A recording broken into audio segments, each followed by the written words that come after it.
Before we get into today's unique video discussing top 10 lists, I want to take less than a minute to talk about today's sponsor, popculturezone.com. Don't forget to check out popculturezone.com's. Their links are below. Check them out if you're interested in getting your hands on some awesome exclusive and incentive variants at affordable costs, CGC slabs, and of course all different kinds of pop culture items, including toys and statues. And if you're buying raw books, they ship at a flat rate fee of only $4.99. Pop Culture Zone is also on eBay, where they still hold a 100% customer feedback rating with over 8,000 ratings this year alone. Those links are below. Check them out and make sure you follow them on eBay as well. All right, everyone, we are looking at the top 10 hottest comics of last week, presented to you by CoverPrice.com. Now, for those that are familiar with this weekly video that we do,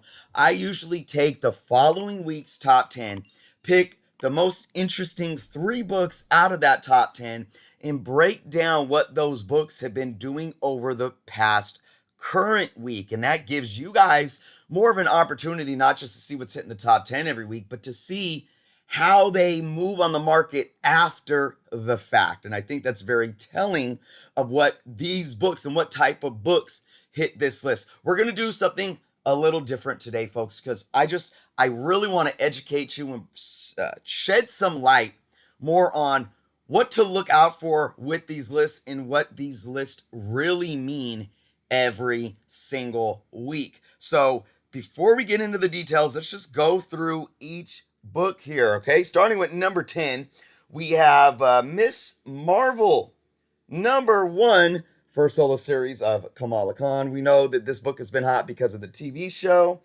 2 episodes in, I'm definitely enjoying it myself. Number 9, we have Amazing Spider-Man. Number 3, the 1 in 100 variant. Number 8, we have Sandman. Number 13, Sandman has been optioned and has been getting a lot of heat under it over the last few weeks. Number 7, we have Grimm. Number 1, the Flaviano. I should be able to pronounce that. I'm Sicilian. Flaviano. Second print variant. Number 6, we have Thor, God of Thunder. Number 2, this book has been staying strong. We have a lot of first reactions to Christian Bale's Gore the God Butcher, saying that he's the best villain in the MCU yet. We shall see. I cannot wait. Just a couple more weeks until that film. Number 5, we have Deadpool, Black, White, and Blood. Number 4, this is the first appearance of Sakura Spider. Number 4, we have Thunderbolts. Number 1, we know why that's hot. We got the announcement of Thunderbolts film being put into production here. Number 3, Sandman. Number 5, and number 2, Fortnite X Marvel Zero War. Number 1. These Fortnite crossovers, man, I'm telling you. And at number 1, we got The Incredible Hulk. Number 4, 49, first appearance of the Thunderbolts. So, I know this list is a week old, and you're like, Chris, we've already seen this list. I've already FOMO'd out. We know what's going on. We got a new list that was just published, which Jeff and I will be talking about the 1 week later of that list in a few days here on Comic Book Canon. But why am I still using last week's list today, folks? Because I want to really break down to you what these lists mean every week. I break these lists down and analyze them every single week. And I don't want this to be a negative video, but it's going to be one of those videos that is point blank blunt. If you guys haven't figured out what these lists are every week, then I don't know what to tell you. If you guys are using these lists as an indicator for investment, my humble advice to you would be not to. Now, what do I always say? I always say, I'm not here to tell you guys what to collect, what to spend money on. If you have love for the characters, if you're looking to invest and you're willing to take the risks, there's all these variables. You have to make sound and smart decisions, right? But I can't sit here, and I've been saying this for 6 months now since I moved into 2022 and said this is the year that I'm going to focus on educating collectors more than ever. This is me educating collectors out there. These lists are from real data. They're from real data in terms of units being sold. So if a book gets on this list, it's increasing its units sold by a very large amount from previous weeks. Okay? These books that make this list are already moving in terms of unit and probably in terms of value. What does that mean for investment? Well, it means that you're late to the party because let's analyze these books. It's very rare that we get Silver Age books on this list, for one, and it's very rare that we get Silver Age keys. Even Bronze Age books are minimal when it comes to this list. Um, they're mostly modern. You get a lot of stuff that is temporarily moving in the market that soon after falls right off. And that's why I do the props or flops. But quite honestly, props or flops sometimes, in my humble opinion, can be a bit redundant because it's the same thing. And I've talked about this with my partner and co-host Jeff. I've talked about it with you as the audience. If I was focusing on a lot of these books in 9.8 sales specifically, I'd give them all flops. Because what is the theme here, folks? What's the theme here? Starting from 10 to 1. Well, 10. We got a TV show, right? 9, exclusive variants or incentive variants. 8, optioned. 7, variants or second print variants. Low print run. 6, MCU, right? 5, this is actually one that's a bit of an outlier, and we'll talk about that here in a minute. 4, announcement in the MCU. 3, option. 2, bit of an outlier. We'll talk about that in a minute. 1, MCU into production. 80 to 90% of these lists, if not more, every single week are the same thing. MCU, DC, even though not even as much as the MCU, but anything to do with live action, optioned. Netflix options, HBO Max options, right? Or incentive variants. That's what these lists are, folks. They get hot and then they pull back down. 90% of the time. Now, sometimes you will get something option, like say when we got an announcement of Nova, and you see Nova number 1 from 77, I do believe, 76, 77. We get Nova number 1 on this list. Now, I could give that props all day because that book's already established itself, right? And I'm not saying that none of these books aren't established books, okay? I highly believe in Miss Marvel. I do. I love the TV show, 2 episodes in. And I was never a big fan of the character, but I think the audience has been there, and I think it's growing, and I think it's going to keep growing moving forward. And I can absolutely see people watching the TV show and saying, oh man, I want to go buy the comics. Now, is it for everyone? No, it doesn't need to be for everyone. Every single comic isn't for everyone. Every movie ever made isn't for everyone. And the Marvel Cinematic Universe is so widespread that, everything doesn't need to be like, this overly explosive testosterone driven action, which there's nothing wrong with that. But I'm saying, there's different markets. It's Marvel, it's Disney. Let's make shows and TV and movies for different people. We're having a new show every other week, it seems, or a new movie every other month. So why not? Different target audience, maximize our money, right? Sandman, it's been a great property, and I think the live action can be very, very good. And I think this could be something that, definitely, I'm not going to say drives the property, but it's going to, bring more people's attention to the property. Christian Bale's portrayal of God, Gore the God Butcher.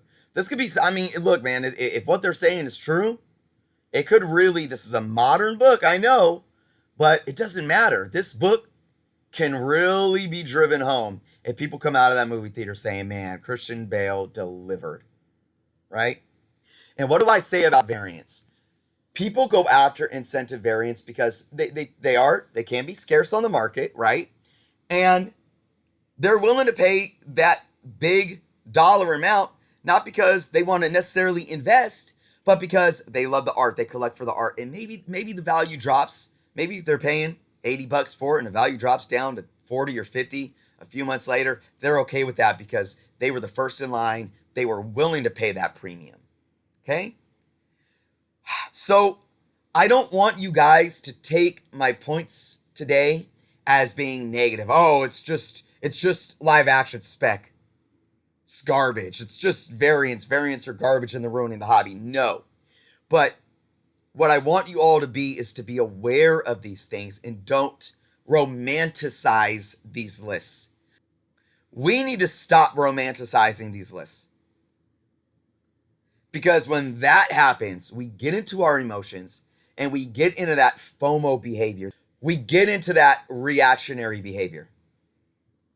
And if we're focusing solely on these books as some type of investment that we have this fear of missing out on because we think we're going to strike it rich or be able to flip and strike gold, you're disillusioned. You are 100% disillusioned because most of the time, if they're on this list, you missed out. Now, a lot of these books hit these lists and hit highs in terms of the monetary value, and then they'll cool off and drop back down. Maybe that's a good time to buy again, and maybe a lot of them will still be solid investments long term. Like, I think the Thunderbolts right now, we got the announcement. Like, we follow the trend. If you guys aren't hip to the trend yet, announcement, castings, trailer. So you're playing not really Russian roulette here. That's a bit intense, but you're gambling whether or not it's a good time to buy now. It was a good time to buy, last year when we saw this being set up. Now prices are boom, hitting peaks. Maybe when we get some casting announcements, they're going to go up again. So, hey, if you buy right now, you may pay less than what you pay a month from now when we get a casting announcement. You never know. And then when we get that trailer, boom, it's going to peak again. But then after the movie, it's going to cool off some.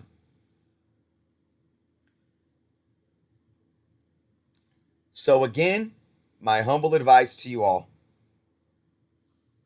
Whether you're in it for investment reasons, whether you think you want to make money off the hobby, whether there's a little bit of flipper in you, long-term hold, short-term hold, you got to know what you love about these books and why you're buying them. I can't sit here, for me as a collector, I can't sit blindly and buy comics just as an investment. I'm big on the investing side of it, long-term wise. I can't just sit here and say, oh, I think this is a spec book, I'm going to buy it. I was asked in my live stream last week about a time I FOMO'd out, and I couldn't think of it. Now, don't get me wrong. If there's an announcement or something, I'll go on eBay, I'll go on Mercari, and I'll look. Doesn't mean I'm buying. I get a little itch to look, though, because, hey, if you could find a super deal and you think it's going to keep going in value, at least for the short term, maybe you could flip it. Who knows? I don't own any real Thunderbolts books. And as somebody who collects Incredible Hulk Volume 1, and I'm a collector of runs, I would love to have 449 in my collection one day, but I probably never will because I just simply don't care about the Thunderbolts. And the value of that book is way beyond what I'm willing to pay for it. I don't care. The only way I would probably get that book is if it happens to be in a big collection that I buy for my business, and maybe I'd be willing to keep that key in my PC. Sandman, I care nothing about Sandman. I don't. Gore the God Butcher, I don't. I collect Thor Volume 1, and I finished my Volume 1 run. I don't care about owning that book. Miss Marvel #1, I actually wish I would have bought that book. I actually wish I would have dove into her character a little more now that I'm enjoying the show. Now, I want to highlight before we wrap up here two books. One, coming in at number 5, the Deadpool Black, White, and Blood. The first appearance of Sakura Spider. Now, you may think that this book is up here because Deadpool is so popular, but I really think it's because of the first appearance of Sakura Spider. That probably does have, Not necessarily live action, but Spider-Verse implication, and that's why it's on this list. And I think anything Spider-Verse, Into the Spider-Verse right now is any possibility of spec is going to be hot. And I think that's justified. I think it is justified because of what they're doing with those properties. But again, it's just like, what are you trying to do? Do you really care about these characters? Or are you just trying to flip and make money? Not saying one or the other is wrong. I'm just saying, know what you're doing, because if you're only purchasing and acting on emotion, you might hurt yourself, right? Then we have number 2, the Fortnite Marvel 01.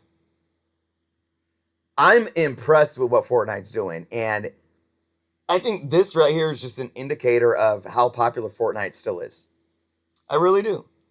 I mean, fair market value of this book after it got hot is still selling mainly around $10, and that's online. That's from, eBay. So it's not even like people are paying crazy money for this. I really think this is something that's marketing to the younger generation. So out of all these books, this book stands out to me as being something that's unique to the standard trend. But again, a final note is, it does, for me, I always say that when it comes to live action, when it comes to speccing on these things, we do get excited about seeing these characters on screen. When I first saw,